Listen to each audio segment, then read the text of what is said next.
you're fine, honey. I don't think they stress it enough. See, you can grab him right by the head and he's not going to do anything. Yeah, absolutely.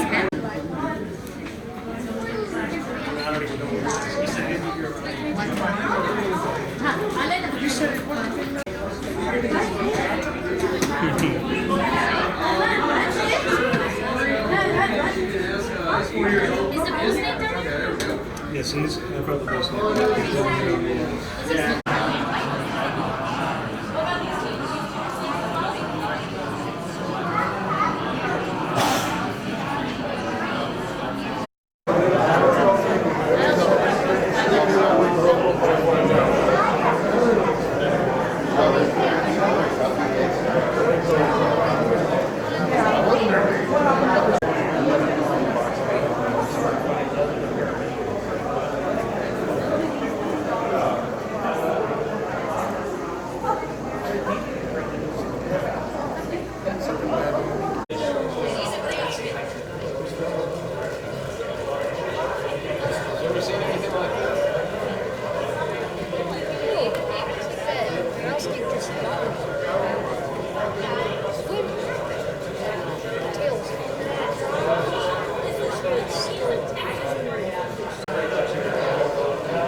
Rattlesnakes, the corals, copperheads. They just got those tiny heads. They can't give you very much. Yeah, but out of the 4 of them, it's like if you had to get bit by one, get bit by a copperhead, you may just get a little sick or something. But I don't think anyone's ever died from one of those. So.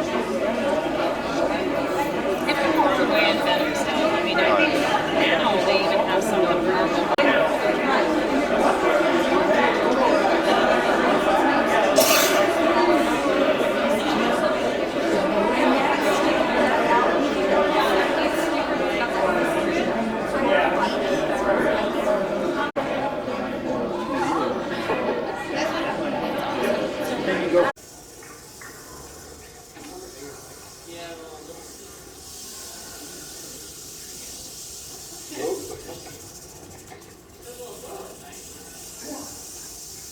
we don't want to do is drop them on the floor. You'll notice we're not using tongs on them. Tongs can be very tough. And so what we want to do is we want to do this with the snake. With the snake, not to the snake. So it's a process of trying to be as gentle as we can while still keeping the fingers out of the business end. Are these all local? Yeah, these are local snakes that Tim Cole has removed as, like I said, as these are so they want to So a couple of these could be snakes I've given to Tim. So what I'm going to do is I massage the glands just very gently, sometimes to get, to promote them to extract a little venom. We don't push hard down on the glands. The last thing we want to do is harm the snake. The glands are very delicate. Just think of it as any body part on yourself. And but we do want to, we can get a little bit of venom out of there for you.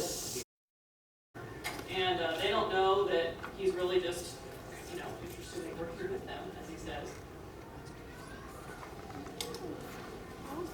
You can see because he's slow and gentle, the snake is not getting overly agitated.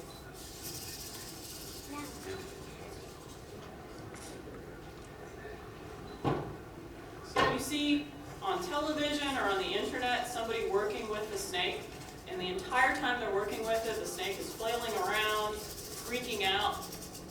They are doing that to the snake in almost all instances. Occasionally you get a snake that really gets dramatically scared, and sometimes that's a little bit more than this, but you can see, most of the time these snakes are not reacting the way that maybe sometimes people expect rattlesnakes to act, and that's because Doug is being gentle. And even though the snake is stressed out by him holding it, he's not injuring it or hurting it. He's just using enough pressure as necessary to restrain it and keep himself safe. There's a special way we grab these snakes. We put a thumb and a middle finger, thumb and a middle finger behind the jowls on these guys, and usually I'll put a finger on top of the head. These guys have a highly flexible skull that it's built for devouring large meals, and it kind of separates and works with eating something 3 to 5 times the size of their head. It also makes them very dangerous when you grab them because that head is very movable and these fangs are very movable. And it's kind of intimidating sometimes when you've got a big snake, especially some of the Colombian vipers, and those fangs are just working around trying to get to you. And so there's a special way to hold these guys. I recommend never holding a rattlesnake unless you're doing something like this and you're a professional doing that. There's never any reason to grab a rattlesnake and pick them up behind the head.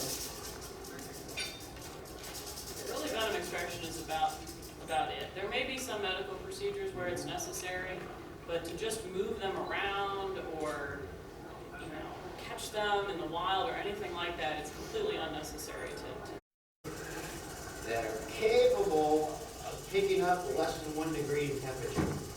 So if you're a predator, this allows him to hunt at night. If you're a predator and you're out hunting in the pitch dark, or you're hunting down in a rodent burrow, which is really cool because you got no arms and legs to get in the way, those heat-seeking pits just kick right in, and they allow you to see kind of a thermal image, almost an infrared image of that prey item, or an item that might want to make you prey. So he's well aware that you're out there. But since you're not up here and you're not doing what I'm doing, he's not too worried about you right now. She's just offended that you keep calling her heat. Well, I didn't even look.